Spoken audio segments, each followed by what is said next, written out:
নন্দিত নেতা, বাংলাদেশের মানবিক নেতা, ইনসাফপূর্ণ একটি সমাজ কায়েমের নেতা আমিরে জামাত ডাক্তার শফিকুর রহমান। তিনি এই মুসলিউদ্দিন ফরিদ ভাইকে বলেছিলেন লন্ডনে বসে যে ফরিদ ভাই অনেক তো হলো, জীবনের শেষ মুহূর্তে এসে এই সমাজের মানুষের জন্য কিছু করেন। যে আয়াতটি আজকে তিনি কোরআনের যে আয়াতটি তিনি পেশ করেছিলেন, তিনি সাথে সাথে আমিরে জামাতের সাথে একমত হলেন এবং বাংলাদেশে তিনি আসলেন এবং দুইটা তিনি বিষয়ের দিকে চিন্তা করে আসলেন। একটা হলো আদ্দিন হসপিটালকে এমন একটি হসপিটাল বানানোর প্রয়োজন চিন্তা করছেন যাতে করে বাংলাদেশের কোনো মানুষ আর ইন্ডিয়ায় গিয়ে যেন চিকিৎসা নিতে না হয়। এরকম একটি অত্যাধুনিক চিকিৎসার ব্যবস্থা আদ্দিন হাসপাতাল কেন্দ্রিক তৈরি করার জন্য ডাক্তার ফরিদ বাংলাদেশে এসেছেন। অনেকে পরিচয় দিচ্ছেন এই এলাকার আপনার কি বলে প্রার্থী, দ্যাটস অ্যানাদার ইস্যু। ওনার মূল টার্গেট হলো মানুষের সেবা করা এবং চিকিৎসা মানুষের দোরগোড়ায় পৌঁছায় দেওয়া। এই সিদ্ধান্ত নেওয়ার মাধ্যমে আমরা চিন্তা করলাম যে জনমানুষের নেতা হতে হলে অবশ্যই পার্লামেন্ট মেম্বার হওয়া কি জরুরি।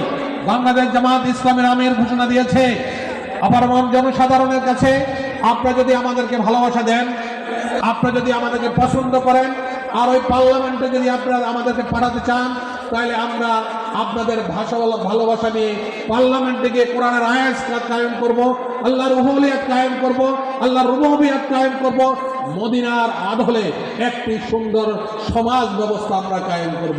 তারই প্রক্রিয়া হিসাবে ডাক্তার ফরিদ এখানে এসেছেন। ওনার কাছে লাল পাসপোর্ট ছিল, ব্রিটিশ পাসপোর্ট, যেটা বাংলাদেশের সোনার হরিণ বলা হয়। একটা ব্রিটিশ পাসপোর্ট পাওয়ার জন্য সবাই চেষ্টা করে, লক্ষ লক্ষ টাকা খরচ করে। তিনি নির্দ্বিধায় নিঃসংকোচে আমিরে জামাতের বক্তব্য শুনে, কথা শুনে একমত হয়ে ওই ব্রিটিশ পাসপোর্ট ব্রিটিশে রেখে দিয়ে তিনি বাংলাদেশে চলে আসছে। সম্মানিত ভাইরা, আমি আপনাদের প্রতি বিনয়ের অনুরোধ রাখবো যে বললেই কি এমপি হয়ে যাবে? বললেই কি সংসদে জামাত ইসলামের সকল সংসদের সহি যাবে?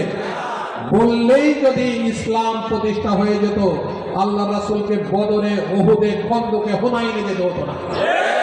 সুতরাং আগামী নির্বাচন এটি একটি যুদ্ধ। নির্বাচনকে যুদ্ধেই বলতে হবে। এই যুদ্ধে আপনারা শরীক হবেন কিনা বলেন? দুই হাত তুলে দেখান। যদি আপনারা এই যুদ্ধে শরীক হন, ইনশাআল্লাহ আমার বিশ্বাস আমার মানুষের মনের ভিতরে আপনাদের জন্য, ডাক্তার ফরিদের জন্য একটা ভালোবাসা তৈরি করে দিবেন।